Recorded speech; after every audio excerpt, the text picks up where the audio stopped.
Hello, and you're listening to the AI Moment with me, Jonathan Wagstaff. Me, Danny Denhard. And Dan, what are we talking about this week? So this week we're going to dive into what a prompt library is, the reason why to have them, and do you actually need them? So Jonathan, you had this conversation many, many times. What would you recommend, and what do you say when people ask you the question? Yeah, I think it's a really useful tool as we start to expand our use of AI for lots of organizations. So one of the things that I'm recommending to people when I'm doing workshops, I would say the average person in the workshop has played with AI now, and they may have used it for something simple like content creation or writing emails. And so part of what we're trying to do is to get them to expand their thoughts around what can you do with this? How can you expand the use of this technology? What other things can you do with it? So we work on that a lot. And one of the things I recommend businesses do or departments do is to build a prompt library. And the reason we do that is to get them to quickly spread best practice in what else can we do with this technology.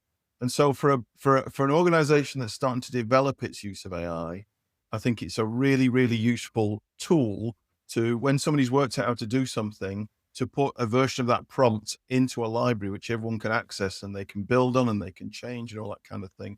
I actually linked to that, Dan. One of the things I've suggested to a few businesses is maybe you have a little prompt contest every month. So once a month, you just do a little bit of fun at the end of the month and you all vote on which was the best prompt that went into the library that month.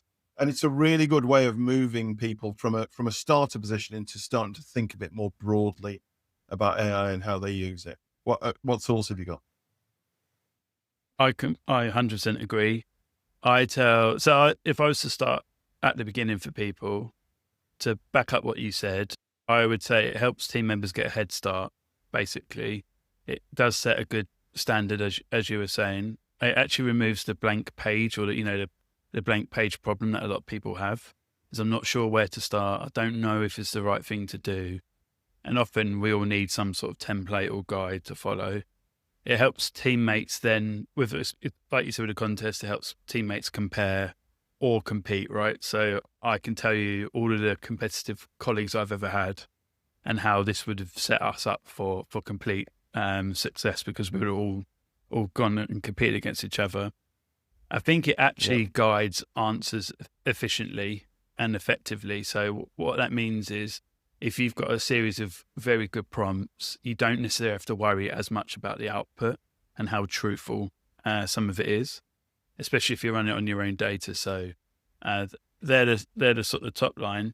One thing I would say to the businesses is, if you're operationally smart and clever, what this will do, it will reduce a lot of the internal costs. So when people onboard, they know exactly where to go. They know the quality of the standard that you have, and they know whether to go into Notion or Google Docs, etc. So that's one thing that I've been talking to ops and CEO, COOs, CEOs, etc. about. And the one thing I also like to recommend to ops people and C-suite is treat this very much as a knowledge center that you're going to continuously expand out on. And if you have external content that you like putting out, you can also reference it, and it can be a competitive edge, especially when you're recruiting. So they're some of the top level bits and pieces that I recommend to businesses at the moment too. Yeah, and it's a great way of getting new starters up the curve quickly, isn't it? If I now believe that AI onboarding should be part of the employee onboarding. So when somebody starts with the business, part of that should be how the business is using AI. And of course, having something like a prompt library to point people out and say, there are some of the things we're doing in this business, is a way of accelerating that up the curve. So I think that's going to be something that's increasingly useful for people as they get more and more into this stuff. The one thing that everyone always asks for, whether it's enablement or workshops, is they want to have a list of prompts, and they want a variety of prompts to be given. And we've shared a number of them before in previous pods, but I found the better the prompts that you can share to people, the more that they can go and edit themselves and apply it into their business. So I did a prompt to try and find many prompts and prompt libraries. So there are quite a few open out there in businesses that already offer them. So I'd highly recommend, if you want to jump ahead or cheat a little bit, there are so many that are open and available. And there are many, many AI educators, I would call them, that share that as well. So I would definitely search for them and edit them, and then, like Jonathan said, jump up straight away and create a contest, because I think you'll be leaps ahead of where other people are at the moment.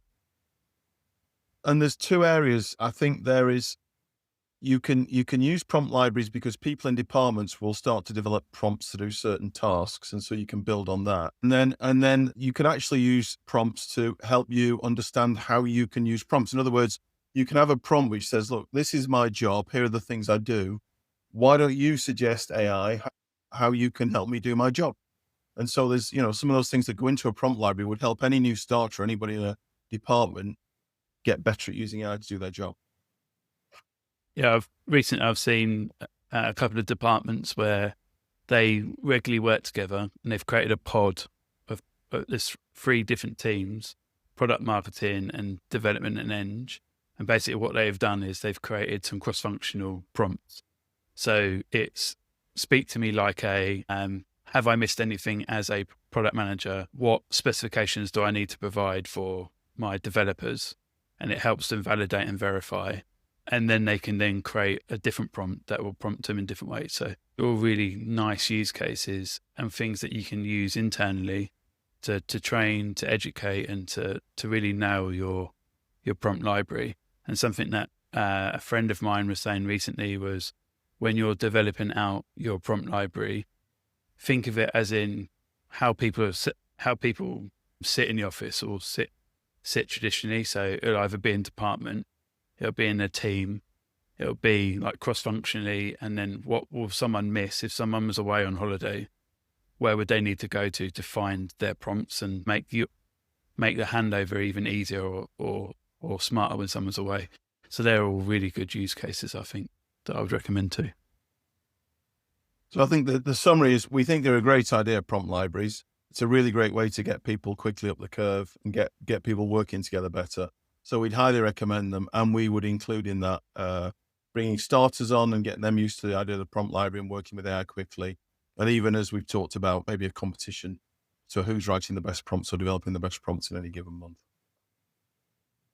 So Jonathan, Right. there's a lot of work for our listeners. And as ever, if you want to reach out, look in the show notes and we'll happily come back to you if you've got any questions. Thanks a lot, Jonathan. Great to see you, Dan. I'll see you next time.